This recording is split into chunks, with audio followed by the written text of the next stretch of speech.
Hi, Beck. Hi there, Amit. Really How lovely to is see. it? I can't believe it's December.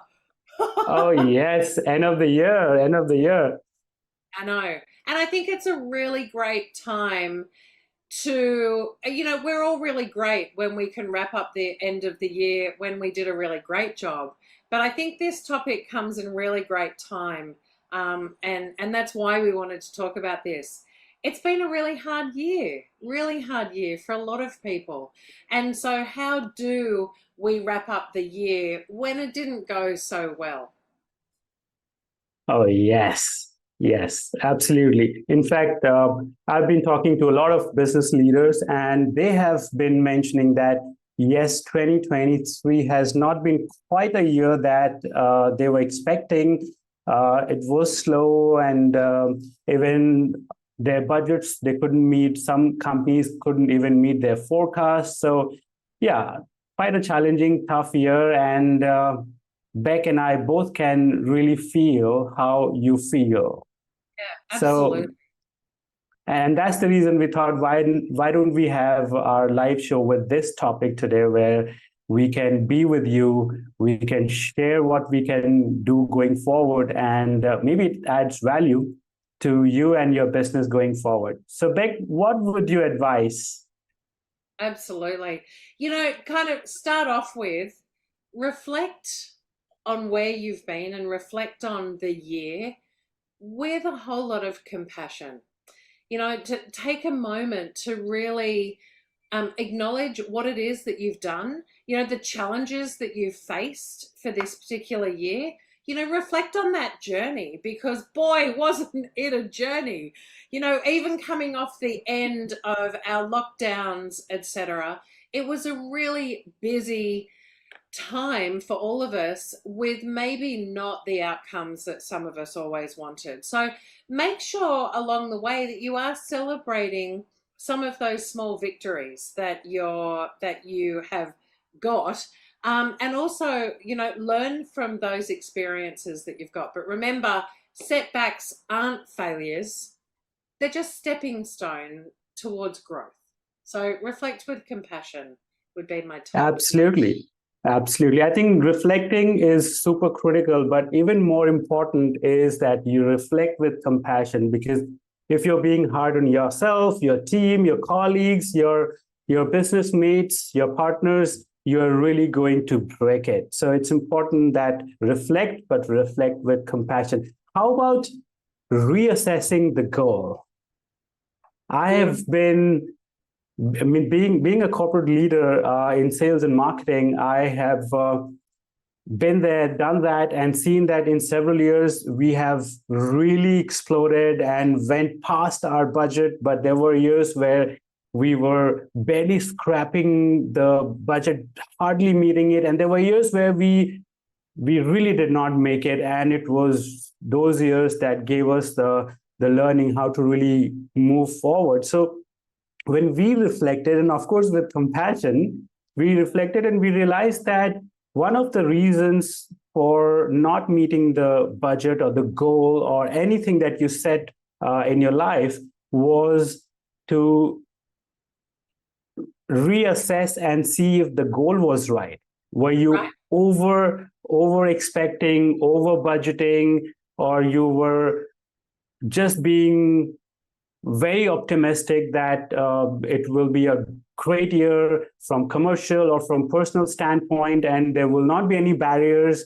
Look at today's time and age. The whole world, the global world, is going through so much of change at rapid pace. Examples could be COVID-19, where things completely change. So it's important that we factor in what's happening in the world that can impact our business, that can impact our life if the goal is in our personal lives or our leadership roles, whatever it is. It's important to factor in what's going to be externally and internally impacting the goal that we are trying to set. And let's be realistic. Let's not over budget and under deliver. And on the hindsight, I've seen some of the teams under budgeting so that they can meet their goals in any way. But that even The that's wrong not way. good. Yeah. That's not good. So as a leader, Yeah. As a leader, it's our responsibility, in fact, to be working very closely to see what is that stretch goal, what is that stretch budget in terms of revenue that could Right. be achieved with a little bit of an extra work or more teamwork, and also what could be the external or internal factor impacting the business. So consider them, reassess your goals, set it right for 2024, and we are sure you will be able to make it. You have it in you, you will do it. Yeah, What do I you love think, that. Beck? And, not only the goals need to be revenue based, but the goals could also be, a new business target base that then feeds into revenue.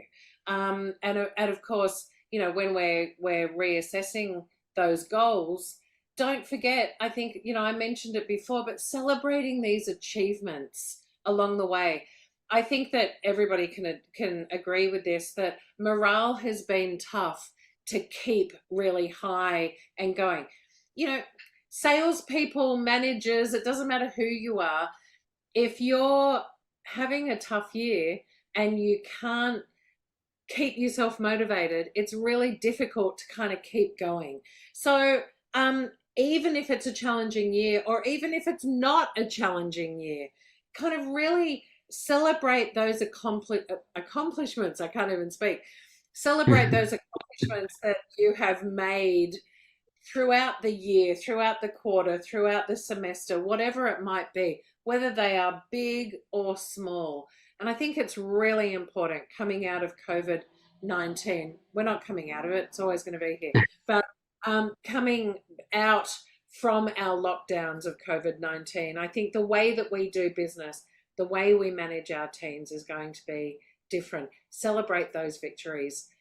It really helps to boost morale, but it also sets a really positive tone towards the future. Wow, that's powerful, Beck. In fact, a lot of leaders ignore this fact of celebrating small wins, thinking because their aim is on the bigger goal, the final goal that they're going to achieve. So they think until we reach to that point, the end goal, they are not going to celebrate. But then that is something that's not correct. If you keep celebrating small wins, even now by end of the year, if you reflect and celebrate those small wins across the whole year that you and your team were able to achieve, that will boost the morale of the team and for you, and that will help you go really well in the coming year. And with that, I feel like reflecting on the next thing, which is important, is to learn and adapt from what's been happening, not just this year, if this year was bad, but also on the past couple of years, where reflect and see what those things that you and your team did that made you achieve your goals and your targets, or what all those factors that came in, or what happened in the team that made you really slow down and not achieve your goals and target. So reflecting on that, learning from them and adapting, if you list all those down, the positives and not so positive ones, and then see how you can amplify the positive ones and adapt innovatively, creatively in the areas where you were not able to perform well, will actually help you be completely prepared when you are actually facing those situations where you were not able to do it in the past. Then you will immediately have those innovative strategies in place to overcome that, and you will see yourself coming out successful by end of 2024. I like it. As you talk, it makes me think of the saying where boats were not built to sail in safe harbors. And as we're reflecting on what we've done in the past, it can kind of set ourselves for the future. I really like that. It just really rings true when you're talking. I love it. I love it. I Thank like to you. think about practicing self-compassion. And I think in today's day and age, it is perfectly okay to be kind to ourselves. Really understand that every single one of us faces ups and downs throughout the year, throughout the years, throughout the week, the months, whatever it is. And instead of dwelling on what you didn't do and go to plan, focus on self-care, really nurturing a positive mindset. I think that's really important because you Wow. deserve understanding and compassion. And we all can't be 100% of the time. For me, as soon as I see the water, I am back in my happy place. So I like to take the dogs for a walk along the water's edge, or take them to the dog beach and let them run free. And it just does incredible things for my mind and my heart when I practice this self-care for me. How do you practice self-care, Amit? Wow. That's something which is so powerful, Beck. It's so Yeah. powerful because, and I've been a victim of it when I was not practicing self-care. So very early on, when I was a first-time leader, a new leader, just a few years in the leadership role, and I was such a go-getter that I was ignoring myself, my health, and about caring about myself because I was just looking at my targets, my goals, my business, and that started to deteriorate my health because I was not taking care of myself. And what happened is that I was sick for completely for 2 months, and I lost a lot of intentions, business, and my team's morale went down during that time. So and that was a big learning from the mistake that I made. So I wanted to share this story with you so you can maybe learn from this, and you still have time to start practicing self-care for yourself. Thanks, Amit. Yeah. That's amazing. Thank you. And I think it's also important to set realistic intentions. What happens is that not just you as a leader, but for your team as well, whatever you are setting on as your goal, your target, have all of your team members buy into that. Because if everyone in the team has not got the intention to work towards that goal, the target, or the budget that you want to achieve, it's very, very, very hard, especially in this ever-changing world when external factors impact our business. It can impact any time and make us stand still for, let's say, 2 months or 3 months, and then you have to regain our pace. So it's important that we set realistic intentions for whatever we are aiming to achieve. And if not, it's going to be the repeat of 2023. Don't say that. You know, Sorry to mention. that I think that what you say just makes so much sense, and I think following from that, connecting with others. A problem shared is a problem halved. Share those experiences with your friends or your family or a supportive community that might be like-minded business people, or a mentor mastermind group, or even a mentor or a coach, as we've spoken about in past The Power of Twos. Sharing these and connecting with others not only provides you with emotional support, but it also offers a really diverse perspective from these other people that can truly inspire new ideas, new approaches, new opportunities. But don't keep it quiet. Connect with others and share that love and experience. I'm feeling very hippie love today, but it is about not keeping quiet and suffering that end game that you didn't achieve, but instead find support and find your tribe and work with them. Oh my God. I think that is so, so, so powerful because some of us who have not been able to make or achieve their goal or their revenue targets or whatever you have set for yourself this year, it could be really damaging your self-esteem, your self-worth, your self-confidence. And if you don't take help, or at least share with people who you feel comfortable. It could be a coach, it could be a mentor, it could be your wife, it could be your husband, it could be your grown-up kids, or it could be that real good friend. You will feel so much more relieved, and you will start to immediately think of those creative ways to get back on track, because targets are set for a specific period of time, but that's not the end of the world. It's not the end of the life. We have many more years to come, and we could be late, but we can still achieve it. Right? Absolutely. Man.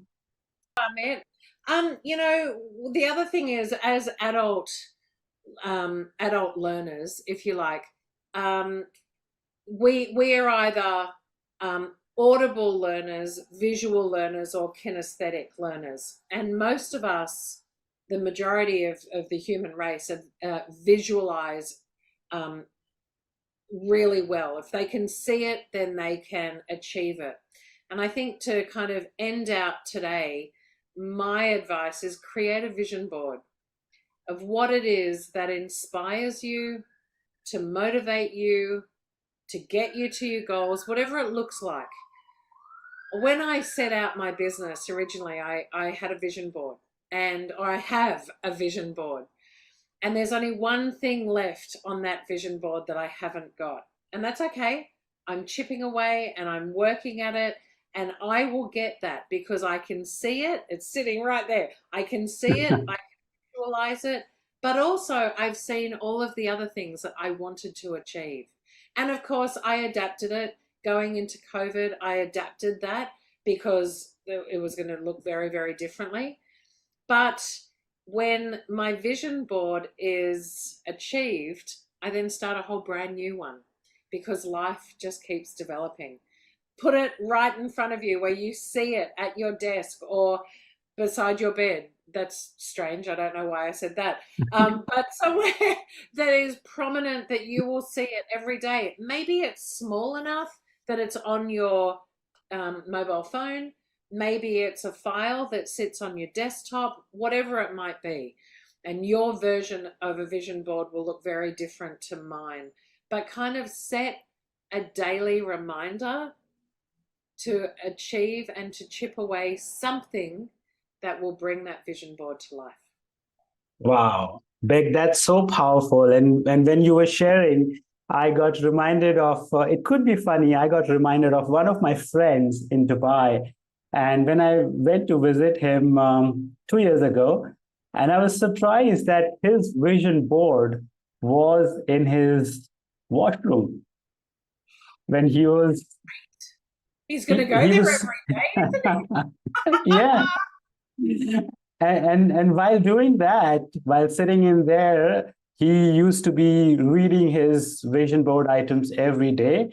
And I see him so successful, being aligned with the vision board. And it's okay if one of those action items that you've not been able to achieve, pass it on to the next year. And that's one big learning that I had, is that we take our annual goals so much seriously that sometimes it becomes a barrier in achieving them, because we have to think from a perspective that yes, we break down our annual goals and try to achieve it per year, but it's okay if you are not able to achieve from Jan to December. How about you achieve it in Jan, Feb, March next year?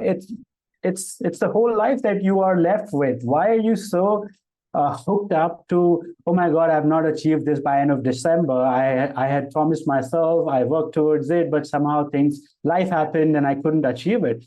And that's the reason many companies these days are planning, of course, for annual goals, but then they have 3 years goals and they have 5 years goals. And they see when one of those items are not achieved in the annual goal, they put it in their 3 years goal. The 3 years goals, if something that has not been achieved, they move it to their 5 years goal, because they have a long-term vision. They have a long-term plan. They know that the business is for eternity. They know that they plan there are some companies who plan even 100 years out. because they have such a huge legacy that they don't want to think of 1, 2, or 3 or 5 years. They think really, really far out. And it's okay if the annual goals are not achieved, some of it. There could be reasons, there could be situations, life happens, just reflect on them, as Beck mentioned, and prepare for that for coming year. The issue will be that if we don't reflect and we don't prepare for what may come in our way next year, then it will be a problem. But with we hope that you will be able to predict that, plan for it creatively, and go for it next year. Yeah, and changing that cycle, if you didn't achieve the target this year, or your budgets this year, or your goals this year, if you don't change what you're doing, all you're going to do is just keep repeating that cycle year over year over year. When I'm working with clients with sales training, my plan is that you're all going to make your target by September. And therefore, that last quarter of the year is top up, is attrition, whatever it might be. And you just then start stretching your goal. And then, of course, greatness happens from there in a really great world. Absolutely. So embrace your journey, set your positive mindset, and you'll actually find that you'll be well prepared for really exciting possibilities with whatever the next year holds. So on that note, I'd like to say thank you, Amit, for The Power of Two was born from you. And I want to say thank you for a really successful 2023. I really look forward to continuing this amazing journey with you in 2024.